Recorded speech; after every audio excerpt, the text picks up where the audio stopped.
A internet tem uns cantos bem sombrios, né? Cheios de imagens que dão aquele arrepio na hora. Mas de onde elas realmente vêm? Bom, hoje a gente vai mergulhar fundo nesses mistérios para descobrir as histórias, muitas vezes inacreditáveis, por trás das fotos que assombram o nosso mundo digital. Ah, esse rosto. Quem nunca viu essa imagem por aí? É praticamente impossível de esquecer. Pele branca, olhos fundos e esse sorriso sinistro.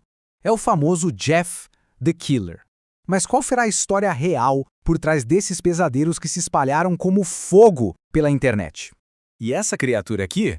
Muita gente associa direto ao experimento russo do sono, aquela lenda terrível sobre prisioneiros que foram forçados a ficar acordados até virarem isso aí. A história é um verdadeiro pesadelo, mas a verdade por trás da foto é talvez ainda mais inesperada. E claro, não podia faltar ele, o Slenderman. A figura alta, sempre de terno, sem rosto, virou um ícone do terror na internet. Pois bem, hoje o nosso trabalho é exatamente este. Vamos separar o que é mito da realidade e desvendar a origem de cada uma dessas lendas. Ok, vamos lá. O nosso roteiro de investigação hoje vai ser o seguinte. Primeiro, vamos entender o que são as lendas da internet. Depois, vamos ver os monstros que foram criados de propósito, por diversão. Na sequência, os fantasmas que surgiram quase que por acidente. E os casos de identidade trocada. Temos também. E ainda vamos explorar quando a realidade supera a ficção e, no fim, juntar tudo para entender a anatomia de uma lenda.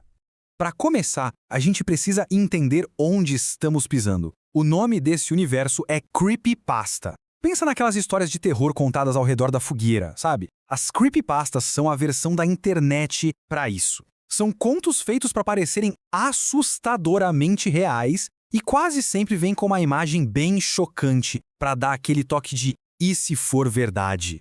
No caso do Jeff the Killer, a história que viralizou era bem trágica. Diziam que a foto era de uma menina real, uma vítima de bullying. Mas em 2018 essa história foi completamente desmentida. A verdade é bem mais misteriosa. A imagem apareceu pela primeira vez num fórum japonês lá em 2005. E a teoria mais forte é que seja uma edição da imagem de uma mulher, talvez de um comercial antigo do Japão. Quem criou, ninguém sabe até hoje.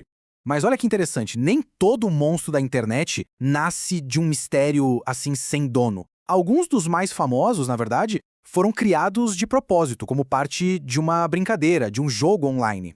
É realmente impressionante pensar que uma das lendas mais poderosas da internet nasceu de um simples concurso de Photoshop. Em junho de 2009, um usuário de um fórum chamado Victor Surge postou 2 fotos em preto e branco, com essa figura alta e esguia no fundo, e ainda inventou umas legendas falsas. E pronto! De uma brincadeira nasceu Slenderman, que depois virou série, jogo, filme, uma loucura.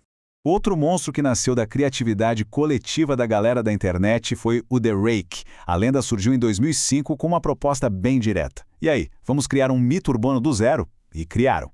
A foto mais famosa que muita gente achava que era do videogame Resistance 3, na verdade é uma manipulação muito bem feita da foto de um animal. E o gênio que fez essa edição também segue anônimo. Tá, mas e quando não existe a intenção de criar terror? Às vezes, uma obra de arte é só isso mesmo, uma obra de arte.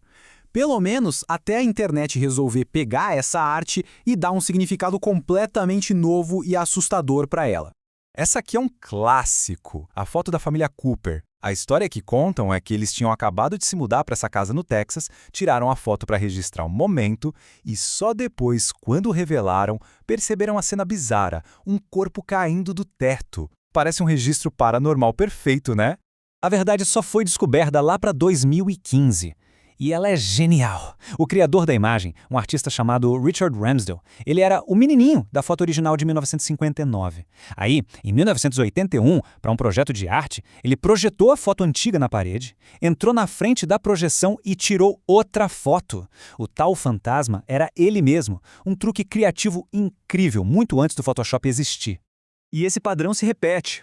A imagem do tal Eyeless Jack assombrou a internet por anos. A história de um ser que entra no quarto das pessoas para observá-las dormindo foi criado em 2012, mas a imagem é mais antiga. Anos depois, o artista original, que atende por Pirate Cash, apareceu no Twitter para basicamente dizer "Ei, essa arte é minha", e provou mostrando a versão original em alta resolução.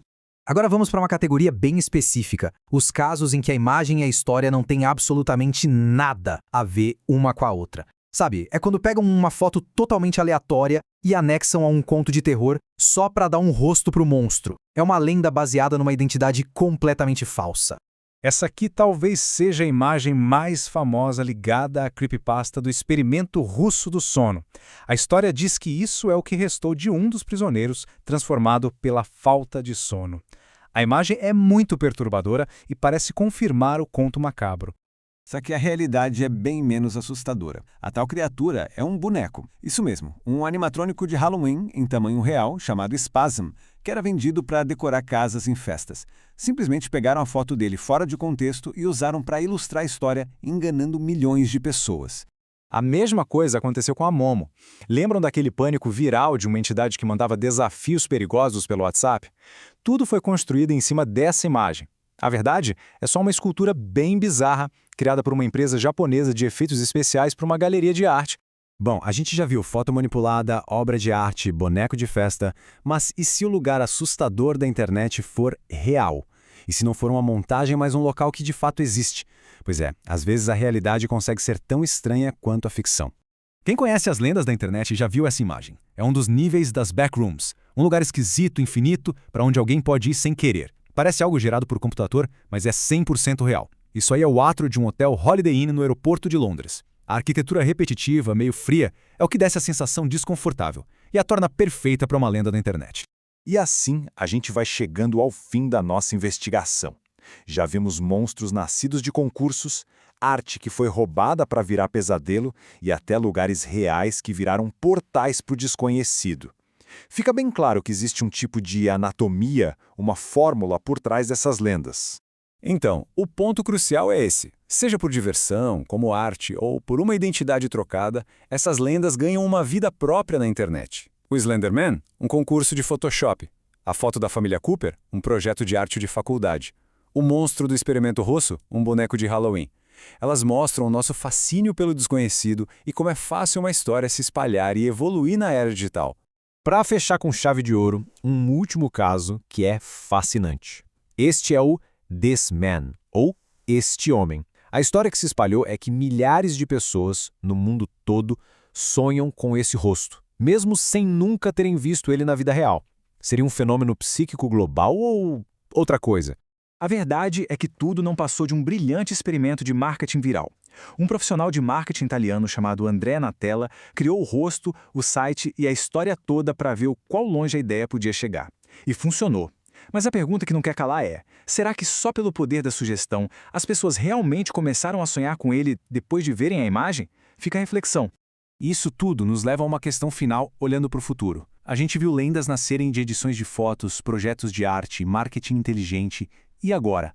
Com a capacidade da inteligência artificial de criar imagens e vídeos ultra-realistas, coisas que a gente não consegue distinguir da realidade, como vai ser a próxima geração de monstros na internet? Em que vamos acreditar quando a linha entre o real e o falso ficar ainda mais borrada?